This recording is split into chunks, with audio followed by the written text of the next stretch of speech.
c'est le non-conformisme. C'est le non-conformisme. C'est le non-conformisme. Bonjour à tous et bienvenue dans ce nouvel épisode d'Insight. Aujourd'hui à mes côtés, je reçois Evelyne Bourdonnais qui est directrice des stratégies pour l'agence Josiane. On va parler ensemble du nouveau positionnement de l'agence et on va essayer de prendre un petit peu de hauteur pour comprendre ce que veut dire être non conformiste dans ce marché publicitaire passionnant qui vient cristalliser aussi les problèmes de société, qui vient aussi nous permettre de réfléchir un peu sur l'avenir. Evelyne, comment tu vas ? Très bien, bonjour. Je suis ravi de t'avoir avec nous aujourd'hui. C'est une première pour toi chez nous. Oui. C'est une première pour toi en audio. Oui. Donc on est très heureux. Si tu le veux bien, est-ce que tu peux nous pitcher l'agence Josiane pour ceux qui la découvriraient, concrètement dire qu'est-ce que vous faites ? Josiane, une agence de communication indépendante, 10 ans d'existence, 55 personnes, 40 en France et 15 à l'international. Et une agence qui s'est attachée à surtout pas avoir de spécialité, mais à s'intéresser de manière assez sincère et authentique à ses clients pour les accompagner au mieux, quels que soient leurs besoins de communication. La petite actu du moment, si on peut l'appeler comme ça, c'est le nouveau positionnement qui a déjà quand même quelques semaines, quelques mois, Oui. Qui vient amener l'agence dans un univers un peu nouveau, qui vient lui permettre de se réinventer avec une accroche non conformiste agency. Ceux qui parlent anglais, est-ce que tu peux nous expliquer d'où vient l'idée, qu'est-ce que vous souhaitez mettre en avant à travers ça, et plus largement comment on se positionne en tant qu'agence 360, on va dire, dans ce marché-là qui, tu le connais mieux que moi, qui évolue, qui change avec des nouveaux acteurs. Exactement. Alors comment ça vient ? La volonté de faire pour nous ce qu'on fait pour nos clients, c'est-à-dire la base, un positionnement qui nous ressemble et qui peut nous porter et qui peut nous permettre de grandir. Tu connais Laurent, il dit toujours, hein, grandir sans grossir, c'est dans cette logique-là. On a envie de grandir, d'accompagner des clients encore plus grands, d'avoir des projets encore plus ambitieux. Et pour ça, il nous fallait un positionnement. Il y a eu un électrochoc. Un jour, on déjeune avec les équipes de VTScan et Fabrice Valmier nous dit non, mais être sympa, c'est pas un positionnement. La claque de réalité, on s'est dit mais il a tellement raison parce qu'on est l'agence sympa, qui est sympa avec ses clients, qui fait des trucs sympas. Mais non, ça va pas. Et là, on a commencé le travail. On a fait pour nous ce qu'on fait pour nos clients. Donc on s'est dit mais on est qui ? Qu'est-ce qui nous définit ? C'est quoi notre ADN ? Où on veut aller ? Et qu'est-ce que ça nous donne comme terrain de jeu sur notre marché ? Donc, tu analyses ce que les clients pensent de toi, tu analyses le marché des agences, tu vois là où il y a une place, et surtout, tu te regardes vachement toi. Et c'est ça notre truc, c'est de nous regarder nous. Et souvent, j'ai entendu, c'est 3 ans et demi que je suis chez Josiane, mais j'ai entendu, Josiane, vous n'êtes pas comme les autres. Josiane, vous êtes différent, mais tant que tu n'as pas mis les mots dessus, ça ne marche pas. Et en fait, c'est vrai que cette agence est différente, tu vois, elle est créée par un ingénieur, quelqu'un qui a un vrai moteur, qui n'a pas froid aux yeux, que rien n'arrête. Tu te dis, mais c'est vrai que cette agence, elle fait rien comme les autres. Et puis on a regardé ce marché, on s'est dit, mais est-ce que c'est pas en train de vachement ronronner, tu vois, un peu les mêmes ficelles, nanana. Puis tu rajoutes par-dessus des clients, des prospects qui viennent nous voir, qui nous disent, oh, je voudrais un truc à la Burger King. Et là, tu fais, non, mais c'est bon, c'est pris. À la GMF, c'est pris aussi. À l'Intermarché, c'est pris également. Et tu dis, il y a quelque chose à créer, tu vois, c'est pas possible de toujours se contenter des recettes qui marchent, mais qui ont déjà été utilisées. Et c'est vrai pour l'agence, c'est vrai pour les demandes des clients, c'est vrai pour tout. C'est même vrai pour les individus dans la vie. On se dit, mais arrêtons avec ça. Revenons à ce qu'on est. Et à partir de ce qu'on est, ce qu'on peut devenir, et le terrain qu'on peut occuper. C'est comme ça qu'est né le non-conformisme. C'est-à-dire qu'on n'avait pas envie de faire comme les autres. Ça, c'est le conformisme. On n'avait pas envie non plus de s'opposer pour s'opposer. Ça, c'est l'anticonformisme. On avait envie de quelque chose de beaucoup plus libre, qui nous ressemble davantage. C'est le non-conformisme. On appelle ça un peu aussi, on se dit chez nous, c'est la 3e voie. Tu vois, on a envie de créer quelque chose de nouveau, d'authentique, d'ambitieux et qui te ressemble, tout simplement. Lorsqu'on s'adresse à des annonceurs qui, aujourd'hui, ont des critères de sélection qui ont évolué, comment on leur raconte ça ? Parce que moi, je le vois avec les discussions qu'on peut avoir avec différents CMO et parfois avec d'autres agences, on a le sentiment que, oui, ils veulent une agence qui est bonne, évidemment, mais ils veulent aussi une agence humaine avec qui ils sont OK de faire 3-4 calls par semaine. Ça, on voit que ça fait vraiment la différence dans les discussions, dans les compètes, etc. Quand vous dites non conformiste, qu'est-ce que ça veut dire pour vous côté agence? Très concrètement, en interne, auprès du client, etc.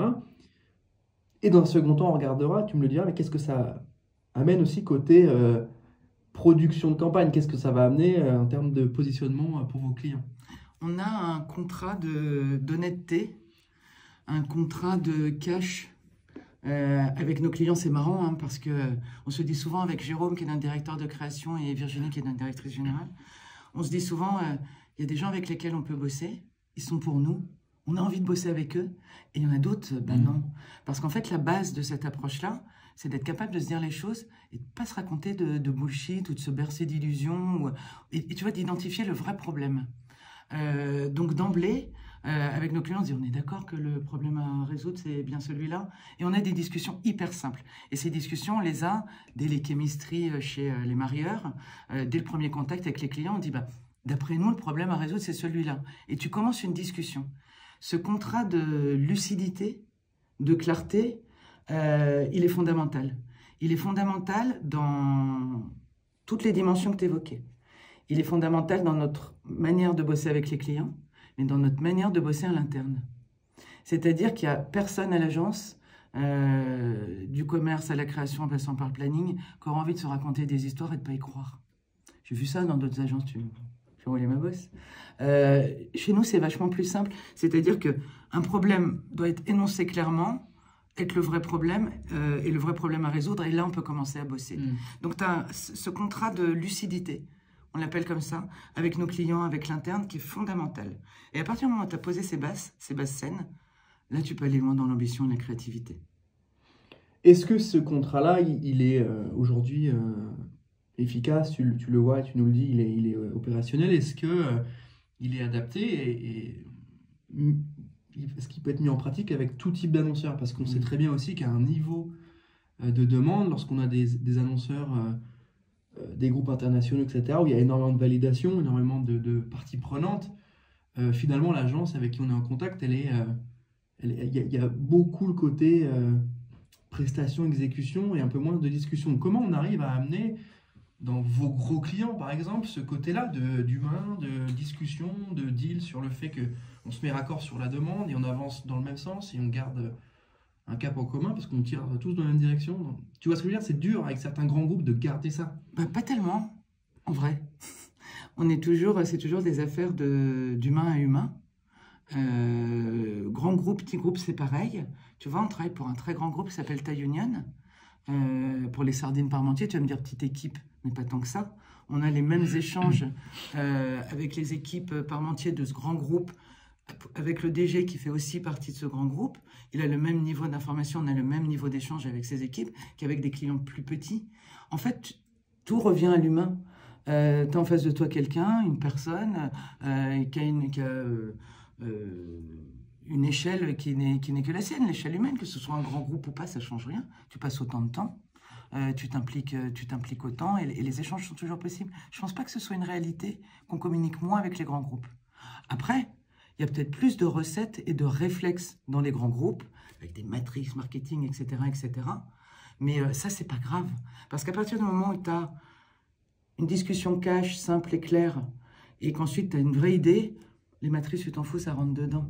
Donc c'est la santé de la discussion dans le côté sain, tu vois, qui va vraiment conditionner les choses.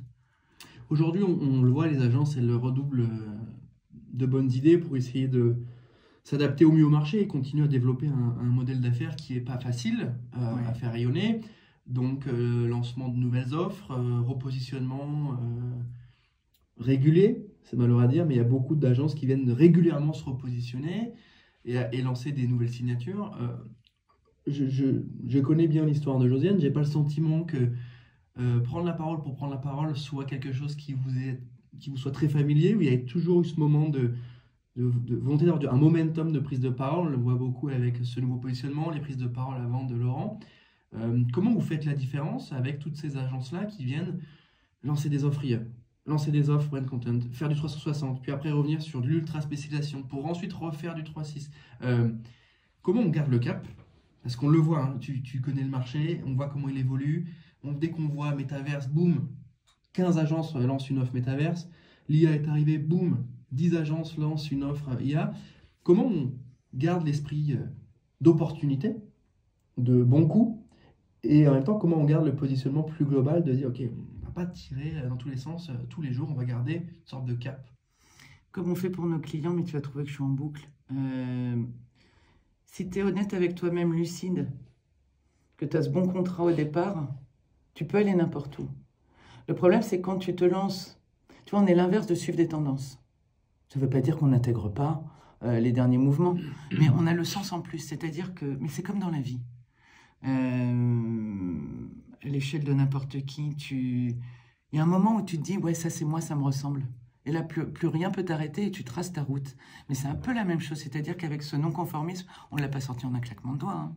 Ça a été un travail de 8 mois, si je ne dis pas de conneries, qu'on a torturé, travaillé dans tous les sens, etc., jusqu'à se dire, oui, ça c'est nous. À partir du moment où tu es sur ton terrain de jeu à toi, que tu t'es regardé en face avec pas mal d'humilité et de courage, hein, puis tu t'es pris les critiques, etc., mais tu les regardes. Et tu dis, mais ça, qu'est-ce que j'en fais? Mais ça m'ouvre une voie. Je peux être cette agence-là qui aide les marques à s'émanciper. Et du coup, mon territoire, c'est quoi? C'est le non-conformisme. Si tu es fidèle à toi-même, si c'est ancré chez toi, ambitieux, mais tu traces ta route et tu ne changes pas tous les 4 matins. Josiane, c'était pas vraiment positionné avant. C'est-à-dire qu'il n'y avait pas eu une démarche plus poussée que ça. Mais l'agence faisait son bonhomme de chemin, elle n'en avait pas besoin. Maintenant, on sait très bien que pour passer une marche, et continuer de grandir, il nous faut ce positionnement. Il nous faut cette manière de bosser, tu vois. Le non-conformisme, on le joue partout. On le joue depuis l'identité, la personnalité des gens, les outils qu'on met en place et le contrat de travail avec nos clients. Quand on va les voir, on a notre méthode et c'est notre méthode qui les mène à leur non-conformisme. C'est quoi le non-conformisme? C'est se trouver soi-même. C'est aussi simple que ça. Donc pour répondre à ta question, céder aux tendances, c'est presque un peu, tu sais, comme la mode. Ça ne sert à pas grand-chose. En revanche, savoir où tu es toi, et voir ce que les tendances t'apportent, en fonction de ce que tu es toi et ce que tu vas atteindre, là, ça commence à être un peu plus intéressant. Je te dis ça parce que c'est pas simple de ne pas céder aux sirènes business, parce que quand tu sais le modèle des agences aussi, aujourd'hui, les budgets clients qui sont pas extensibles avec toutes les problématiques qu'on connaît, plus de contenu à produire, pas forcément plus de budget, et que arrive... sur le terrain des offres en prod vidéo, en exé, en IA, etc. Il y a toujours le côté, ah purée, mais peut-être qu'on passe à côté. Et puis en plus, tu dis, nous, on n'est pas une agence spécialisée.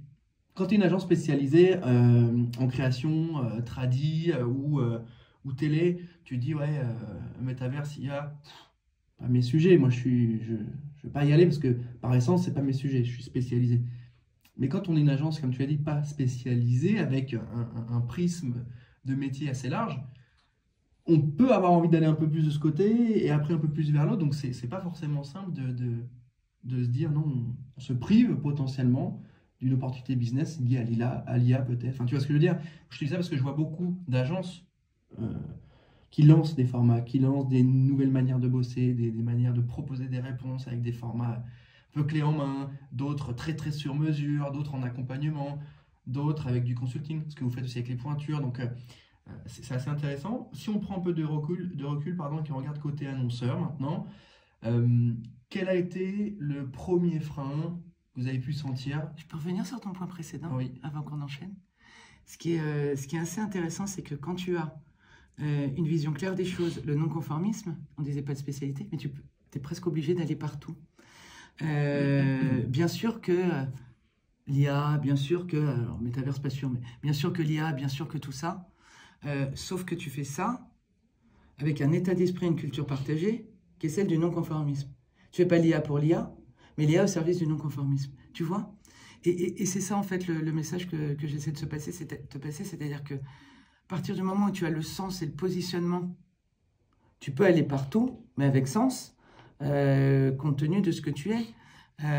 Donc, on ne renonce certainement pas au développement technologique les plus récents, mais en revanche, on ne les fait pas à l'aveugle, et on n'y va pas en se disant on y va parce qu'il faut y aller, on y va parce que c'est quelque chose qui va venir consolider ce grand mouvement. Finalement, ce n'est pas autre chose que le non-conformisme.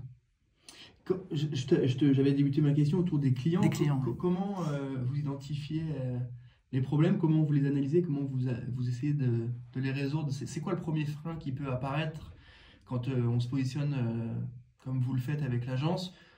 Non-conformisme, est-ce que ça les séduit? Parce qu'on passe après la fameuse disruption, on passe après plein de choses. Donc, est-ce que ça séduit encore? Est-ce qu'à l'inverse, il y a le côté, en fait, non, j'aime bien parce que c'est pas pareil. Enfin, tu vois, et qu'est-ce qui permet aux annonceurs de se dire, bah, j'ai trouvé un truc qui est pas inintéressant, le positionnement, il me va bien, je prends pas forcément, j'y vais, je veux voir ce que Josiane a à me raconter. Ouais. Je pense à des appels d'offres, hein, par contre, hein. Ouais. C'est ça mon Ouais. point.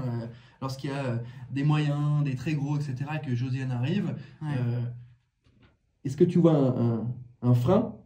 Et si oui, comment tu arrives à essayer de le débunker? Alors, on le fait sauter d'emblée, en étant dans tout sauf ce que je suis en train de faire maintenant, c'est la théorie.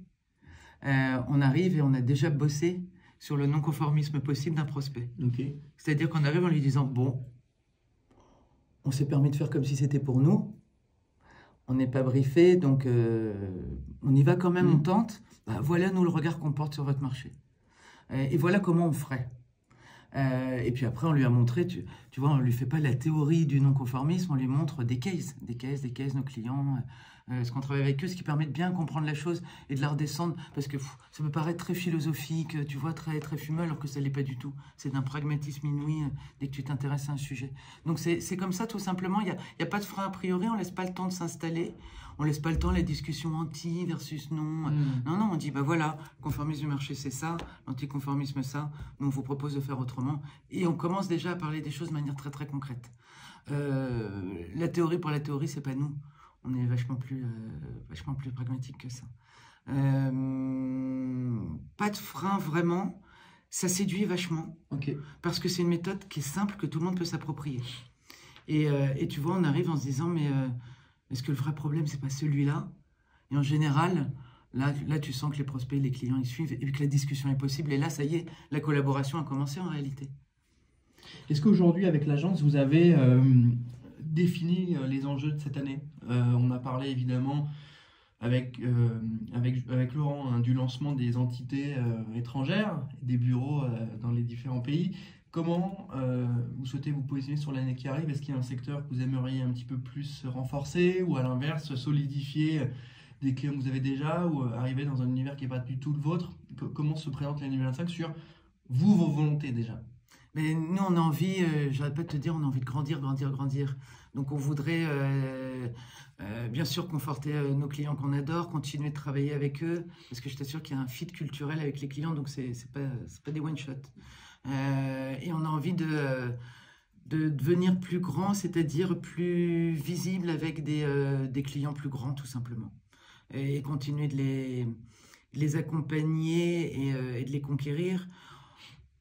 Il n'y a pas un secteur où on a envie de se développer. Bien sûr, il y a plein de secteurs qui font rêver, tellement c'est du boulot et qu'il faut le faire, mais il n'y a pas un secteur où on se dit c'est là qu'il faut qu'on se développe. Parce que je te le disais au tout début, on n'est pas enfermé dans une spécialité. Tu vois, on peut faire de la sardine parmentier comme du luxe, du service. On peut faire plein de choses très très différentes parce que on a cette méthode qui marche partout. Une manière d'aborder les sujets. On n'est pas des spécialistes du retail, on n'est pas des spécialistes de la beauté, on n'est pas des spécialistes du food. Non, on y va et on bosse main dans la main avec les clients. Donc pas d'univers en particulier. D'accord. La méthode, c'est ça la solution, parce que j'avais une question autour de la spécialisation. Ça a beaucoup évolué. Au début, on voulait de l'ultra spécialisé. Après, on voulait du 360 pour pouvoir faire un petit peu de tout et avoir les mêmes personnes avec qui discuter, les mêmes contacts sur tous les sujets. Puis après, on a commencé à s'adder un peu avec l'influence, etc. J'allais te poser la question suivante. Comment on fait pour se distinguer et pour répondre présent à une demande d'un annonceur ou des annonceurs qui souvent, là, aujourd'hui, ont des briefs très précis, sur des sujets très précis et notamment avec des plans médias très précis. Ah, il faut faire de l'influence là-dessus. Ah, là, tu sais, de la télé, ce sera pas autre chose. Et parfois, on en perd l'idée globale de ce besoin de campagne. On arrive juste sur des formats. Comment vous répondez à ça lorsqu'il y a une demande très spécialisée? Avec le côté concept, avec la méthodologie, vous ne dites pas On est spécialisé là-dedans. Par contre, on a une méthode qui peut s'appliquer à tout. C'est un peu ça le sujet. Ouais. C'est des besoins. Est-ce que ta question, c'est est-ce qu'on prend un sujet d'influence comme on prend un sujet de campagne 360? Ma question, c'est si vous êtes adressé sur ce sujet-là, comment vous faites pour y répondre? Pareil. Toujours, d'abord, on se frotte à la réalité.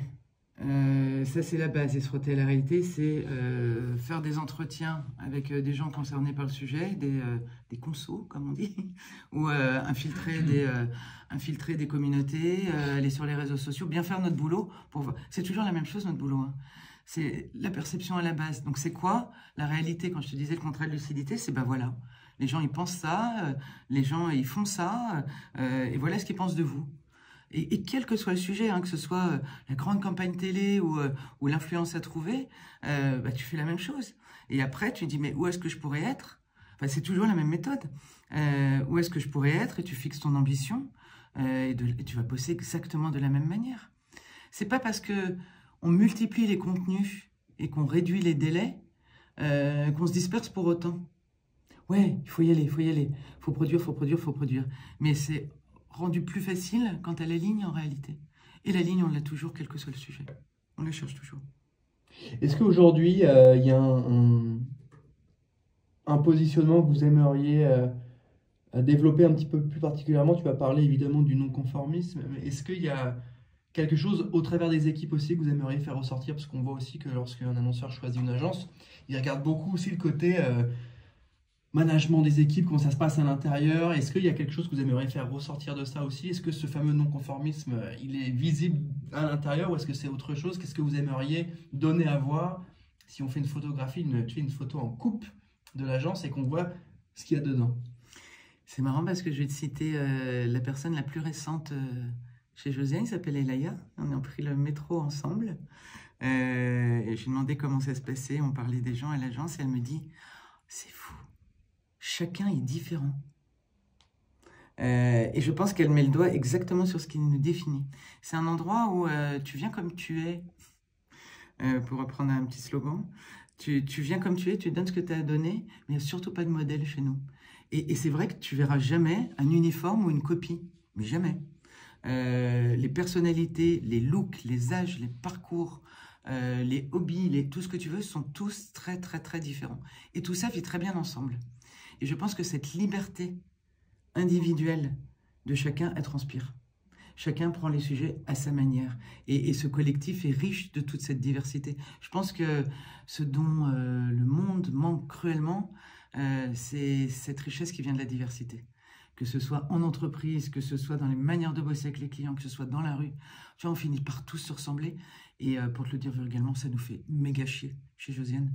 C'est pas ça qu'on veut, nous. Nous, on veut que chacun y aille de son identité et de ses ambitions et de ses envies de se réaliser. C'est vrai à l'interne, c'est vrai avec nos clients, c'est vrai sur nos projets de com. C'est aussi simple que ça, le non-conformisme. Tu m'as fait le pitch au final, à la fin, mais tu m'as fait le pitch pour le sujet de l'interne, sur le non-conformisme. On a compris ce que vous vouliez faire avec vos clients, où est-ce que vous vouliez les amener, la manière dont vous vouliez travailler avec eux. On a compris comment vous amenez vos collaborateurs à intégrer cet état d'esprit tout en gardant leurs différences et d'avoir ce fil conducteur, mais avec une sorte de mouvement. Ce fil, il est tendu, mais il est mouvant. Donc c'est assez clair pour ceux qui nous écoutent, je pense. On aimerait savoir où est-ce que vous avez envie de vous retrouver dans 3 ans, plus ou moins long court terme. Sur quel sujet vous aimeriez bosser, où est-ce qu'on doit vous retrouver dans 3 ans. Et si on se projette un peu, notamment avec vos sujets internationaux, dans 10 ans. Dans 3 ans, Josiane, c'est quoi? Dans 10 ans, Josiane, c'est quoi? Voilà. Ça n'engage que moi. Ah bah oui. Laurent, si tu m'écoutes. On a super envie que ce non-conformisme, ce soit un mouvement. Je prononçais le mot tout à l'heure. Tu vois, on est une petite industrie, hein, la pub, c'est rien.